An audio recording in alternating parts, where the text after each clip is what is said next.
மாணவ செல்வங்களுக்கும் பெற்றோர்களுக்கும் என்னுடைய முதற்கண் வணக்கம். அப்பாடா, தேர்வுகள் எல்லாம் முடிந்து விட்டது. இன்னும் தொடக்க நிலை மாணவர்களுக்கு இன்னும் ஓரிரு வாரங்களில் விடுமுறைகள் தொடங்கிவிடும். உயர்நிலை பள்ளி மாணவர்களுக்கு அவர்களுக்கு விடுமுறை தொடங்கியாச்சு. சரி, இன்றைக்கு என்ன காணொலியை பதிவிடலாம் அப்படின்னு வந்திருக்கேன்னா, ஒரு சில பெற்றோர்கள் அழைத்து கேட்டிருந்தாங்க, இந்த விடுமுறை காலகட்டத்தில் யாருக்கு வகுப்பு எடுக்கிறீங்களா ஆசிரியர் அப்படின்னு கேட்டிருந்தாங்க. நான் தொடக்க நிலை 5லிருந்து 6 செல்லும் மாணவர்களுக்கும் உயர்நிலை 3லிருந்து 4 செல்லும் மாணவர்களுக்கு தான் நான் இப்போ எடுத்துக்கிட்டு வரேன் அப்படின்னு சொல்லியிருந்தேன். ஏன்னா அவர்களுடைய பையன் உயர்நிலை 1ல் பயிலக்கூடிய ஒரு மாணவன். காலை கண் விழித்ததிலிருந்து கண்ணாயிரம் வரைக்கும் அவர் அலைபேசியிலேயே இருக்கிறாரு. மற்ற எந்த வேலையிலும் செல்வதில்லை. எனக்கு நான் கஷ்டப்பட்டதுக்கு இப்போ நான் என்ஜாய் பண்ணணும் அப்படிங்கிறாரு. அதாவது அவர் விடுமுறையை கழிப்பது பெரிய விஷயம் இல்லை ஆசிரியர். எங்களுக்கு எந்நேரமும் அலைபேசியில் இருக்கிறது தான் ரொம்ப கடினமாக இருக்குது. நீங்கள் ஏதாவது வகுப்புகள் எடுக்க முடியுமா அப்படின்னு கேட்டிருந்தாங்க. நான் சொல்லியிருந்தேன், மாணவர்கள் கொஞ்சம் ஓய்வு எடுக்கட்டும். அவங்க மனதளவிலும் உடல் அளவிலும் ரொம்ப அதாவது கஷ்டப்பட்டிருப்பாங்க. இப்போ கொஞ்சம் இந்த விடுமுறை நாட்களில் ஓய்வு எடுக்கட்டும்னு சொல்லியிருந்தாங்க. பட் அவங்க சொல்கிற வர பாயிண்ட்டும் வேலிட் பாயிண்ட்டு தான். நம்ம அதை ஏற்றுக்கொள்ள வேண்டும். நான் என்ன சொன்னேன், இப்போ படிக்கவே முடியலை, பேசவே தெரியல, வேற்று மொழியை தாய்மொழியாக வச்சுருக்கோம் நாங்கள். அதனால் எங்களுக்கு அடுத்த ஆண்டு பொது தேர்வு இருக்குது, அரசு தேர்வு இருக்குது. அதனால் அதாவது ஓ லெவலாக இருக்கட்டும், ஏ லெவலாக இருக்கட்டும், இல்லைனா பிஎஸ்எல்லியாக இருக்கும். அப்படின்ற மாணவர்களுக்கு நம்ம வகுப்புகள் தொடர்ந்து செல்வது சகஜம்தான். ஆனால் இது போன்ற மாணவர்கள் வீட்டிலேயே சில பயிற்சிகளை தொடங்கும் போதும் செய்யும் போதும் அவர்களுக்கு அடுத்த ஆண்டு மிக இலகுவாக செல்ல முடியும் அப்படின்னு நான் பெற்றோர்களுக்கு சில கருத்துக்களை எடுத்து சொன்னேன். நம்ம கேட்கலாம், சில பெற்றோர்களாக இருக்கட்டும், சில ஆசிரியர்களாக இருக்கட்டும் கேட்கலாம், என்னது விடுமுறை காலத்தில் கூட மாணவர்கள் பயிற்சி எடுக்க வேண்டுமான. நம்ம எல்லாரும் ஒன்றை நன்றாக புரிந்து கொள்ள வேண்டும். அதாவது சிங்கப்பூர் கல்வி அமைச்சில் அந்த பாடத்திட்டத்தின் வழி பயிலக்கூடிய மாணவர்களுக்கு பாட புத்தகங்கள் என்று எதுவுமே கிடையாது. அப்ப அதை அப்படியே மனப்பாடம் பண்ணி எழுதிட்டு வர நிலை இங்க கிடையவே கிடையாது. அப்ப ஏன்னா அது மட்டும் இல்லை, இன்னொரு முக்கிய காரணம், இப்ப மற்ற நாடுகள்ல மற்ற தாயகத்துல கூட நினைச்சுக்கோங்களேன், நம்ம தமிழ்நாட்டுல அங்க இருக்கக்கூடிய மாணவர்கள் வெளியில போகும்போதும் சரி, உறவுக்காரர்களை பார்க்கும்போது, நண்பர்களை பார்க்கும்போது எல்லா இடங்களிலும் தமிழ் மொழியை பேசுவாங்க. அப்ப அவங்களுக்கு தமிழ் மொழின்றது ரொம்ப சகஜமா வரக்கூடியதான நம்ம மாணவர்களுக்கு வீட்டை விட்டு வெளியே சென்றால் அவர்களுக்கு வேற்றுமொழி தான். நம்ம பல இனத்தாரோடு சேர்ந்து வாழ்கின்றோம். அப்ப நம்மளுக்கு அந்த மொழியில உள்ள சொற்களஞ்சிய பெருக்கமோ நிறைய சொற்களும் நமக்கு தெரிய வாய்ப்பே இல்லை. அப்ப இது போன்ற பயிற்சிகளை நம்ம தினந்தோறும் படிக்கணும்னு அவசியம் இல்லை. வாரத்துல சில நாட்களாவது நம்ம இது போன்ற பயிற்சிகளை இல்ல குறிப்புகளை தகவல்களை நம்ம கற்றுக்கொள்ளும் போது நம்மளுக்கு அடுத்த ஆண்டு இலகுவாக அமையும் என்பதை பெற்றோர்கள் முதல்ல புரிஞ்சுக்கணும். அப்ப விடுமுறையில நீ என்ன வேணாலும் ஒண்ணுமே செய்ய வேணாம், எதுவும் செய்ய வேணாம் அப்படின்னு அவங்க ரொம்ப என்ஜாய் தான் பண்ணுவாங்க. ஆனாலும் கூட நம்ம அப்பப்போ அவர்களுக்கு வாரத்துல ஒரு 3 நாட்கள் இதை எடுத்து எழுது, இதை எடுத்து செய்ய அப்படின்ற வழிகாட்டலாம். அதுக்காக தினந்தோறும் நீ எங்கேயுமே செல்லக்கூடாது, திரும்பவும் படின்றது சொல்றது ரொம்ப ரொம்ப தப்பு. ஏன் இதை நான் சொல்றேன்னா, இப்ப நம்ம மாணவர்களுக்கு இந்த 2 மாத காலம் அவர்களுக்கு எதையுமே தொடாம, எதையுமே பார்க்காம, எதையும் செய்யாம இருக்கும்போது, ஜனவரி மாதத்திற்கு அவங்க பள்ளிக்கு செல்லும் போது முதற்கண் அவர்கள் அந்த பாடத்தை புரிந்து கொண்டு எழுத, அதாவது இது தமிழ் பாடத்திற்கு மட்டுமல்ல மற்ற பாடத்திற்கும் பொருந்தும், கண்டிப்பாக பொருந்தும். அப்ப அவங்க பள்ளிக்கு நுழைந்து ஜனவரி, பிப்ரவரி, மார்ச் அந்த காலகட்டத்துல தான் அவங்க ஒரு ஸ்டாண்டே ஆவாங்க. ஓகே, இதுதான் பாடம், இப்படிதான் எழுத போனோம். அதற்குள்ள நிறைய தேர்வுகள் முடிஞ்சிடும், நிறைய ஒப்படைப்புகள், நிறைய அவங்களுக்கு செய்தி குறிப்புகள், ஏதாவது தகவல் திரட்டுறது, எல்லா வேலைகளும் அவங்க முடிஞ்சிருக்கும். ஓரளவு கொஞ்சம் அப்படியே முடிச்சிட்டு இருப்பாங்க. அப்பதான் அவங்களுக்கு புரியவே ஆரம்பிக்கும். அப்ப இந்த விடுமுறை காலகட்டத்துல கொஞ்சம் கொஞ்சமா அந்த பயிற்சி செய்யும் போது அவர்களுக்கு அடுத்த ஆண்டு கொஞ்சம் எளிமையா செல்லும் அப்படின்றது நான் அந்த பெற்றோர்கிட்ட சொல்லி புரிய வச்சேன். அது மட்டும் இல்லாம என்னென்ன வழிகளில் அவங்க பயிற்சியை மேற்கொள்ளலாம் அப்படின்றதையும் நான் சொல்லி கொடுத்தேன். இப்போ தேர்வு எழுதின மாணவர்கள் எல்லாரும் பேசும்போது சொல்லுவாங்க, ஆசிரியர் தமிழ் பாடத்துல நாங்க நினைச்சோம் தமிழ் படிக்க வேண்டியதே இல்லை, தேர்வுக்கு முதல் நாள் படிச்சா போதும் அப்படின்ற ஒரு நிலைப்பாடு தான் நாங்க நினைச்சிட்டு இருந்தோம். ஆனா இங்கு வரும்போது நீங்கள் மற்ற கருத்துக்கள் எல்லாத்தையும் தொகுத்து இதையெல்லாம் நம்ம சொல்லி கொடுத்து அவர்களை படிக்க வைக்கும் போது நாங்க படிச்சோம். அப்போ எங்களுக்கு தேர்வு ரொம்ப ஒரு பயமுறுத்துறதாக எங்களுக்கு இல்லைன்னா அந்த தலைப்பை பார்த்தாலும் என்ன எழுதுவது, எதை செய்வதுன்னு. ஏன்னா நம்ம இங்கே பயிற்சி நிறைய கொடுத்ததுனால அந்த பசங்களுக்கு கொஞ்சம் எளிமையாக இருந்துச்சு. இதை எதுக்கு நான் சொல்ல வரேன்னா, அந்த பயிற்சி இருந்தால், அதை வேற்று தாய்மொழியாக வச்சுருக்கவங்க கூட நம்ம தேர்வை ரொம்ப எளிமையானதாக எழுதிவிட முடியும் அப்படின்ற கருத்தை மாணவர்களுக்கு முதல்ல நம்ம பதிய வைக்கணும். சரி, அந்த வகையில் நான் இது வந்து என்னைக்கு எழுதினேன்னா, இப்போ 2 நாட்களுக்கு முன்பு தான் O level standard Tamil, O level higher Tamil வந்து மாணவர்களுக்கு முடிந்தது. அப்போ முதல் நாள் அந்த மாணவர்கள் வந்து சொன்னார், ஏன்னா நான் எப்போவுமே எழுத்து பிழை இல்லாமல் எழுதுவதை வந்து நான் சொல்லி கொடுத்துக்கிட்டே இருப்பேன். நீ தயவு செய்து சிறந்த கருத்துக்களை மிகச்சிறந்த மொழிநடையா நீ பயன்படுத்தி எழுதினாலும் கூட அங்கே எழுத்து பிழை அங்கே இருக்கும்போது உனக்கு மதிப்பெண்கள் வராது. அதாவது ஒரு உயர்ந்த கருத்துக்களை தத்துவங்களை சொல்றதுக்கும் நம்மளுக்கு உடையமைப்பு ரொம்ப முக்கியம். ரொம்ப கிழிந்த ஆடை கலைந்த தேகம் அப்படின்னு போய் ஒருத்தன் ஒரு கருத்து சொன்னா யாரும் ஏற்றுக்கொள்ளவே மாட்டாங்க. அது போலதான்ப்பா நீ வந்து எழுத்து பிழைகள் நிறைய இருந்து மொழிநடையனையே வந்து நல்லா ஃபாலோ பண்ணாம நீ வந்து உயர்ந்த கருத்துக்களை அவங்க சொன்னாலுமே ஆசிரியர் உனக்கு கட்டுரைக்கு அதிக மதிப்பெண்கள் கொடுக்க மாட்டாங்க அப்படின்றத மாணவர்களுக்கு நான் சொல்லிக்கிட்டே இருப்பேன். அப்போ நான் வந்து மாணவர்களுக்கு அதை வலியுறுத்தினேன். இதெல்லாம் பார்த்துக்கோ. இது வந்து நீங்கள் இப்போ சாதாரணமாக முகநூலாக இருக்கட்டும், நம்ம வந்து இணையத்தில் நம்ம நிறைய கிடைக்குது. அது மாணவர்கள் வந்து வல்லெழுத்து மிகும் இடங்கள், வல்லெழுத்து மிகா இடங்கள்னு நிறைய இருக்கு. அதெல்லாம் இந்த விடுமுறையில் அவர்களுக்கு அதை எடுத்து கொடுத்து பார்க்க வைக்கலாம். இதெல்லாம் பின்பற்றி எழுதும்போது எந்த மாணவர் ஆசிரியர் விடுமுறை காலங்களில் படிக்கிறாங்க அப்படின்னு நம்ம ஆதங்கப்படலாம். பட் இருந்தாலும் நம்ம ஒவ்வொரு முறையும் அதெல்லாம் என்னென்ன குறிப்புகளை எடுத்து நம்மளுக்கு மாணவர்களுக்கு கொடுக்கும்போது அவர்கள் வந்து அந்த எழுத்து பிழை இல்லாமல் எழுதுவதற்கு முதற்கண் அவர்கள் பயிற்சி பெறுவார்கள் இந்த விடுமுறை காலங்களில். ஏன்னா அடுத்த ஆண்டு நம்ம வந்து ரன்னிங் ரேஸில் ஓடுற காலத்தில் நீங்கள் இதெல்லாம் சொன்னீங்கன்னு வச்சுங்களேன், அவங்களுக்கு புரியாது முதல்ல.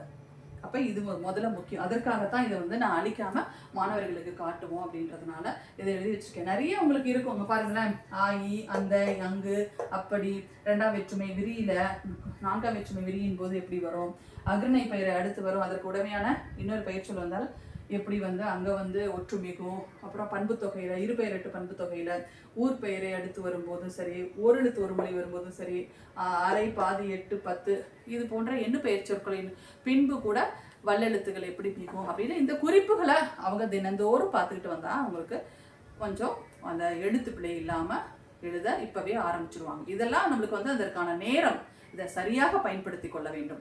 திரும்ப திரும்ப நான் சொல்கிறேன், எல்லா நேரமும் படித்து கொண்டு இருக்க வேண்டியதில்லை.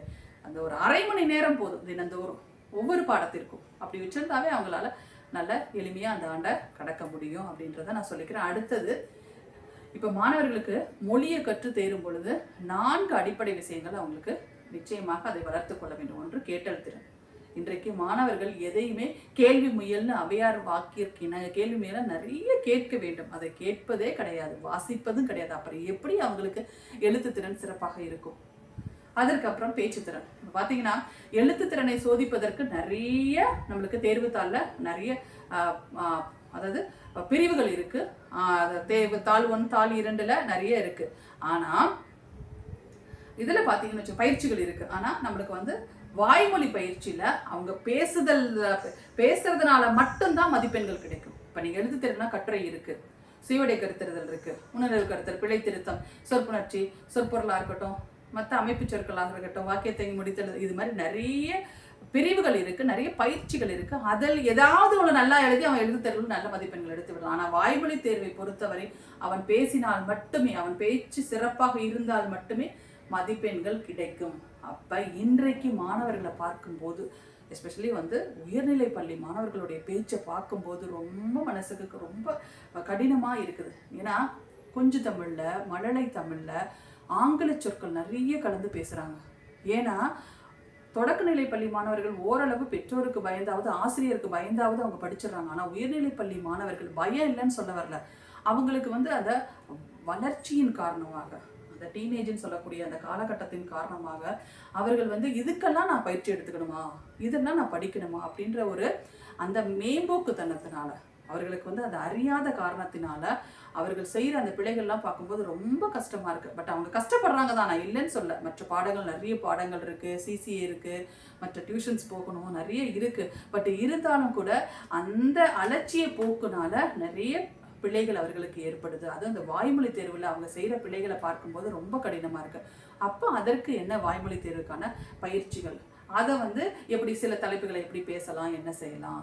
இப்போ வந்து கேட்டல் கருத்தறிதல்லாம் நம்ம என்ன பண்ணலாம், நிறைய வந்து செய்திகளை நம்ம கேட்கலாம். இப்போ நம்ம தமிழ் சார்ந்த செய்திகளாக இருக்கட்டும், ஆங்கிலம், இது வந்து தமிழ் மொழிக்கு மட்டும் இல்லை ஆங்கிலத்துக்கும் இதே வழிமுறையை பின்பற்றலாம்.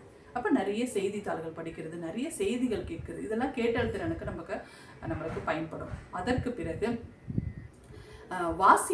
வாசிப்புனா இப்போ செய்தித்தாள்கள் படிக்கலாம், நிறைய நாளிதழ்கள் வருது, அதெல்லாம் படிக்கலாம். அப்போ பொது நடப்பு செய்திகள் வந்து மாணவர்களுக்கு உள்ளுக்குள்ளே வாங்கிக்கிட்டே இருக்கணும். இப்போ மாணவர்களுடைய மின்னஞ்சல்லாம் பார்த்தீங்கன்னு வச்சுக்கோங்களேன், நட்பு முறை மின்னஞ்சலாக இருக்கட்டும், தொழில்முறை மின்னஞ்சலாக இருக்கட்டும், இன்றைக்கு சிங்கப்பூரில் இருக்க பசுமை தோட்டம் 2030 இருக்கு பாருங்க, அதை ஒட்டிய மின்னஞ்சல் வருது. அப்புறம் சிங்கப்பூரர்களுக்கு வழங்கக்கூடிய அந்த பற்றுச்சீட்டுகள் பற்றி, அதற்கு பிறகு இன்றைக்கு சிங்கப்பூருக்கு வந்து மூத்த தலைமுறையினருக்கு என்னென்ன திட்டங்களை கொண்டு வருது அரசாங்கம், அப்புறம் என்னென்ன நடவடிக்கைகளை மேற்கொள்ளுது. இப்போ வந்து சமூக தோட்டங்கள், இப்போ ஒவ்வொரு அந்த நெய்பர்ஹுட்லேயும் ஒரு சமூக தோட்டங்கள் அமைக்கிறாங்க, அதை பற்றிய செய்திகள். அப்புறம் நம்ம நாட்டு நடப்பு செய்திகள், அதெல்லாம் கேள்விகள் வருது. அப்போ அதை தெரிந்திருந்தால் மட்டும்தானே அவன் செய்ய முடியும். ஒன்றுமே செய்யாமல் அடுத்த ஆண்டு எல்லா பாடமும் சேர்ந்து வந்து நிற்கும் போது அவனுக்கு படிப்பதற்கோ வாசிப்பதற்கோ கேட்பதற்கோ நேரம் இல்லாமல் போய்விடும். அதனால் இந்த காலகட்டத்தில் இந்த மாணவர்கள் கண்டிப்பாக பயன்படுத்தி கொண்டால் அடுத்த ஆண்டு எளிமையாக அமையும். அதே மாதிரி அந்த பெற்றோருடைய ஆதங்கம் என்னன்னா, அவர் பிஎஸ்எல்லிக்கு பயங்கரமாக படித்தார். ஆனால் இயர் 1ல் ஏன்னா பிஎஸ்எல்இ படித்த படிப்பு அவங்களுக்கு அந்த மன அழுத்தம் இருக்கக்கூடாதுன்றதுனால இயர் 1ல் அந்த அளவிற்கு ரொம்ப வந்து அழுத்தம் கொடுக்க மாட்டாங்க. அந்த அழுத்தம் இல்லாததுனால இவ்வளவுதான், இனிமேல் படிக்க வேண்டியதில்லை, நம்ம எந்நேரமும் அலைபேசியிலே இருக்கலான்ற எண்ணம் அவருக்கு வந்துருச்சு ஆசிரியர்.